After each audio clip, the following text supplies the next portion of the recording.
All right, so what's up, everybody? My name is Zach Pell, and today I'm here with Corey Carter and Emily Arado of the cheer team. And this week you get to dive into cheerleading more and get their perspective on everything. So my first question is, there's a stereotype that goes around that all cheerleaders do is stand on the sidelines, or this case, this year, in the stands for basketball games. Not a lot of people know what actually goes on with cheerleading, what goes into it. So do you guys want to give me your weekly regimen, your training schedule, stuff like that, just to give them a little insight on cheerleading's more than just we stand on the sidelines, basically? Yeah, so especially this year, you don't get to see us do as much, but when we were in Knights Hall, we'd go out in the time, during timeouts, and do a bunch of different stuff.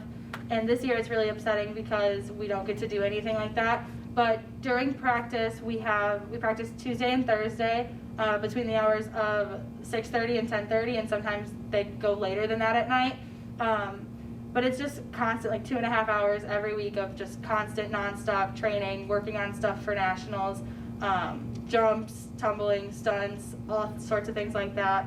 And we just got our routine that we're going to compete at nationals. So now we've been going head on, practicing for that, getting ready, and just using all of our time and effort to focus on that. Yeah, and our practice schedule's picking up, especially now since Daytona is coming up. So we're actually going to start 2-day practices, so we'll be going 9 to 11, and then again at 3 to 5, and then next week it's going to be the same thing. We'll have to go 9 to 11, 3 to 5, and then cheer a women's game at 5 o'clock. So you mentioned Daytona. You want to explain what exactly Daytona is, what exactly nationals are, so that everybody understands what it is. So nationals is the competition where schools from all over the country come together at Daytona Beach and just compete to see who is the best of the best. And I'm going to let Corey explain exactly what Daytona is as a thing, because that's a whole different idea. So it's a 2-day competition. One day you compete outside on the band shell right next to the beach, and then day 2 you're in an arena. We go down there, and it's not all fun and games in Florida. It may sound like fun, but we get down there and we start practicing immediately. We check into our hotel room, set our stuff down, then we practice outside in the 90-degree heat to get used to the weather and everything.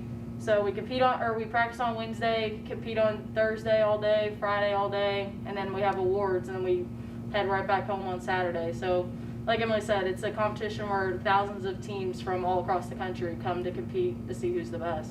And I see that you're both wearing your national championship rings, which is very fitting. Yes. So I actually heard a thing about Daytona and everything, that you can't touch the water until you win? Yes. Is that you want to explain that? I heard that. I'm like, that's a little confusing. Cheerleading is very, very superstitious. Mm-hmm. And we are no different. So when we go down there, we are not allowed to go into the water or really even set foot on the beach until after we compete on Friday, because when you win, we did this when we won sophomore year, you take the trophy, you take the banner, and you run out into the ocean with everything, uniform and everything on. You run out into the water and just celebrate in the ocean, because that is just the biggest thing. So you can't touch the water until after awards, until you win.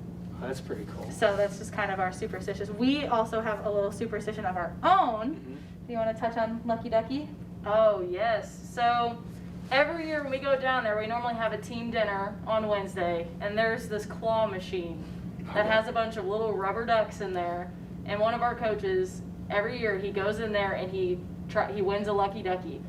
And so my freshman year, he got a duck and it had a 3 on it, and we got 3rd place. And then sophomore year, he got a duck, and it was holding a surfboard, and he was like, "This means y'all are gonna win. You're gonna run out in the ocean," and it worked. So now we gotta figure out what our Lucky Ducky is. So the this duck year. Basically predicts what's gonna Pretty happen. much. That's pretty And we cool. put it on the front of the mat every single time. Really? If you look at the video of us competing, You'll see me run out there and set the duck right in the middle of the floor. yep, That's he's awesome. right The there. photographer watching even took a picture of it sitting there. Dang, that's awesome. us. All right, so my last question for you guys is, now that Bellarmine's transitioned to a Division I sports school, how does that affect the cheerleading team and your routines and stuff like that, if any? I definitely think, other than just the division change, because we're still competing intermediate level, but now we're against D1 teams instead of D2. And this year, we're competing all girl, which is a really different change because Never Bellarmine really done hasn't. that before. I don't think Bellarmine's ever competed all girl, or they haven't in a while. Yep. And then honestly, I think our practices are just more rigorous. Like we practice more, we practice longer, and we have a workout regimen that we follow every week that we have to complete. Yeah, so people see us practicing, or they hear us say we practice twice a week, but on the side, you know, we come in on our own. We come in every Saturday morning at 7:30 in the morning to practice, and then on top of that, we work out almost every single day of the week. So. Oh, nice. So it's a lot more intense then. Absolutely. Yeah, and there's like a lot more expected of us too, since especially the last time we were in Daytona, we won. Yeah. So now we're going in here, completely new division, like Emily said, Division I, all girl. Mm-hmm. We're expected to win, so it's just a I lot was of. gonna say, who's the team to beat in the D1 all girl? Like who is like? All girl is brutal. I think Really? I really think it was Kennesaw State that won it in Oh. 2019.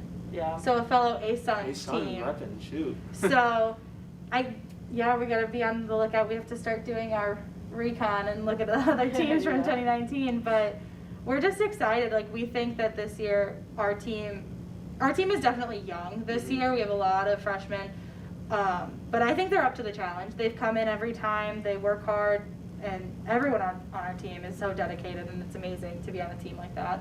Nice.